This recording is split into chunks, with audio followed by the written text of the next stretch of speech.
Observez la manière dont Jésus s'y est pris avec les disciples d'Emmaüs pour aller vers l'essentiel. Et commençant par Moïse et parcourant tous les prophètes, il leur interpréta dans toutes les Écritures ce qui le concernait. Luc 24, 27. Saint Pierre reprend la question dans l'autre sens quand il dit que les prophètes ont cherché à découvrir quel temps et quelles circonstances avaient en vue l'Esprit du Christ qui était en eux, quand il attestait à l'avance les souffrances du Christ et les gloires qui les suivraient. 1 Pierre 1,11. Ainsi, d'Abraham à Moïse, de David aux prophètes, des prophètes à Marie, la figure de Jésus prend un relief extraordinaire.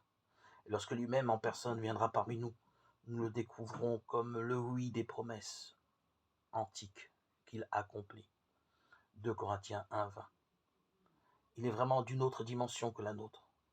Cet enfant qui a 2 millénaires de préfiguration quand il paraît dans la crèche.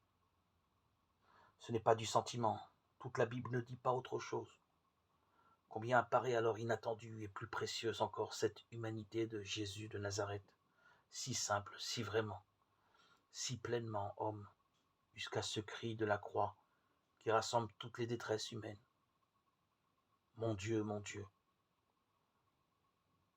pourquoi m'as-tu abandonné ?